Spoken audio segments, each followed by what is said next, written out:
नमस्कार, मैं रविंद्र कुमार। आप देखना शुरू कर चुके हैं आपका अपना भरोसेमंद चैनल हिंदी दस्तक यूपी।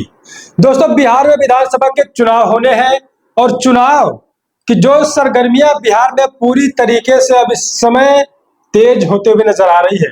इसी बीच चुनाव के नतीजे कब आएंगे, चुनाव कब होगा, तारीख कब आएगी, पूरी अपडेट मैं आपको विस्तार पूर्वक बताऊंगा। उससे पहले बता दूं, इलेक्शन कमीशन की बिहार की राजधानी पटना में बैठक हुई और उस बैठक में तमाम राजनीतिक पार्टियों को इलेक्शन कमीशन ने इन्विटेशन भेजा, न्योता भेजा। आप सभी को इस बैठक में आना है। उससे कड़ी में बहुजन समाज पार्टी को भी न्योता मिला दोस्तों। और राष्ट्रीय पार्टी 6 राष्ट्रीय पार्टी है और 6 राष्ट्रीय पार्टियों में से उच्च स्थान बहुजन समाज पार्टी को मिला है। आपको मैं तस्वीर दिखाऊंगा बहुजन समाज के पार्टी के पदाधिकारी किस प्रकार से बैठे हैं और बैठने का उनका तरीका, उनका अंदाज अलग ही है। सभी पार्टी के नेता बैठे हैं, लेकिन जो बहुजन समाज पार्टी के नेता है दोस्तों, उनके गले में नीला गमछा और उस गमछे में हाथी छाप गमछा है दोस्तों। एक एक करके अपडेट मैं बताऊंगा। अपडेट बहुत बड़ी है बहुजन समाज पार्टी के लिए। आकाश आनंद लगातार आपने देखा बिहार में सर्वजन हिताय अधिकार यात्रा का आकाश आनंद ने किया और उसका बेनिफिट बहुजन समाज पार्टी को मिला है दोस्तों। चुनावी माहौल है और माहौल को देखते हुए बहुजन समाज पार्टी ने आकाश आनंद को उतारा था मैदान में और नतीजा आकाश आनंद ने बहुत अच्छा लाकर दिखाया दोस्तों। आइए अब मैं आपको दिखाता हूं। इससे पहले एक बात और बता दूं दोस्तों कि इलेक्शन कमीशन ने बहुजन समाज पार्टी को उच्च स्थान दिया, प्रथम स्थान दिया और साफ साफ लिखा है बहुजन समाज पार्टी। लेकिन जब चुनाव हो जाएगा, चुनाव के बाद जब वोटों की काउंटिंग होगी, जिस दिन नतीजे आने होंगे, तो ये मेन स्ट्रीम मीडिया दोस्तों राष्ट्रीय पार्टी बहुजन समाज पार्टी को दोस्तों अदर में डाल देती है। अब सोचिए, अदर में इसको डाल दिया जाता है, बीएसपी का नाम उसमें नहीं लिखते हैं लोग। तो आप समझिए कि 6 राज्य की पार्टी है और 6 राष्ट्रीय पार्टी है। इलेक्शन कमीशन ने समीक्षा की है दोस्तों। बताऊंगा मैं अपडेट आपसे। सबसे पहले बता दूं, चुनावी तैयारियों को लेकर चुनाव आयुक्त ज्ञानेश कुमार अपनी टीम के साथ पटना पहुंचे और पटना के होटल ताज में बैठक हुई।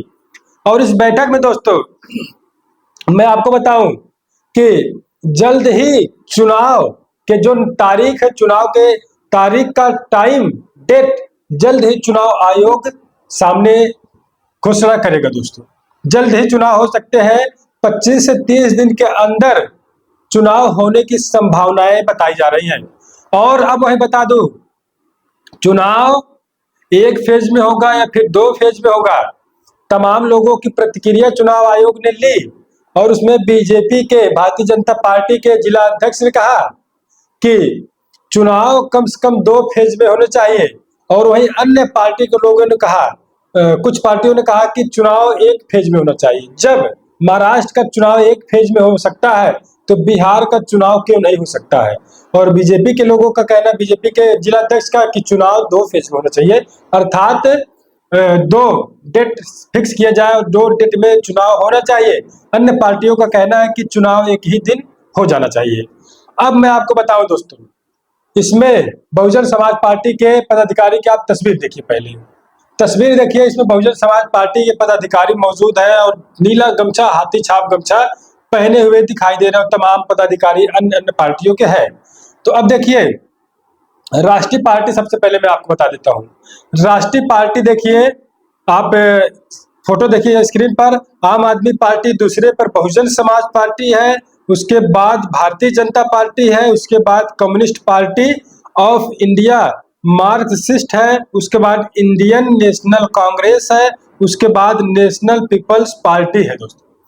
तो आप सोचिए कि बहुजन समाज पार्टी एक राष्ट्रीय पार्टी है, लेकिन जब काउंटिंग होगा, नतीजा आएगा चुनाव का, वोटिंग के बाद, इस राष्ट्रीय पार्टी को मीडिया छुपा देती है दोस्तों। इसको मीडिया नहीं दिखाती है, इस पार्टी को।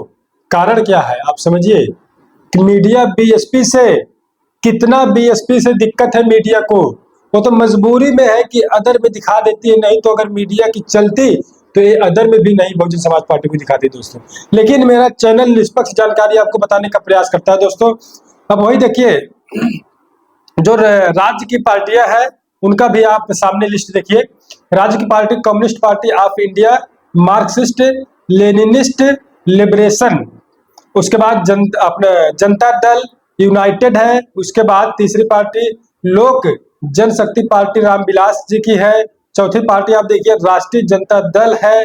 पांचवी पार्टी आप देखिए राष्ट्रीय लोक जनशक्ति पार्टी है। और छठवीं पार्टी आप देखिए राष्ट्रीय लोक समता पार्टी है। तो ये दोस्तों राज्य की पार्टियां हैं। और 6 मैंने आपको बताई जो राष्ट्रीय लेवल की पार्टी है, जिसमें बहुजन समाज पार्टी को उच्च स्थान मिला है दोस्तों। और बहुजन समाज पार्टी के पदाधिकारी इलेक्शन कमीशन के इस महत्वपूर्ण बैठक में भी हिस्सेदारी लिए मौजूद हुए, लेकिन इसको मीडिया अपने चैनलों पर नहीं दिखा रही है दोस्तों। मैं कहता हूं कि हमेशा मैं निष्पक्ष जानकारी चैनल में बताने का प्रयास करता हूं, क्योंकि दोस्तों मीडिया का काम है निष्पक्ष जानकारी बताना, जो अपडेट है अपडेट को जनता तक पहुंचाना, दिखाना, उनको बताना। लेकिन जिसकी मानसिकता खराब होती है, जो जिनके अंदर जातिवाद का जो जहर है, जो कीड़ा है, ये भरा होता है दोस्तों, वही लोग इस तरीके से असमानता कर सकते हैं। लेकिन मेरा चैनल निष्पक्ष जानकारी बताने के लिए हमेशा से तत्पर रहता है, और निष्पक्ष जानकारी मैं आपको दिखाने का, बताने का और समझाने का प्रयास करता रहता हूं। तो चलिए, एक बड़ी अपडेट थी बहुजन समाज पार्टी के लिए। बहुजन समाज पार्टी एक राष्ट्रीय पार्टी है, और इलेक्शन कमीशन के इस बैठक में बहुजन समाज पार्टी के पदाधिकारी ने हिस्सा लिया, चढ़ बढ़ के हिस्सा लिया, और सबसे अलग अंदाज में दिखाई दिए। और आकाश आनंद के जाने से बिहार में बिहारी जो माहौल है विधानसभा का, वो कहीं न कहीं बदला है, और बहुजन समाज पार्टी के लोग वहां पर मजबूती के साथ चुनाव प्रचार कर रहे हैं, चुनाव लड़ रहे हैं दोस्तों। तो बड़ी जानकारी, बड़ी अपडेट थी। अपडेट कैसी लगी आपको, हमको बताइएगा। लगातार आपके लिए हम निष्पक्ष अपडेट लेकर आने का प्रयास करते रहेंगे दोस्तों। गुजारिश होगी कि आप चैनल को सब्सक्राइब करें, वीडियो को लाइक करें, वीडियो को शेयर करें। तो चलिए, आप बने रहे आपके अपने भरोसेमंद चैनल हिंदी दस्तक यूपी पर। मिलते हैं किसी और खबर के साथ।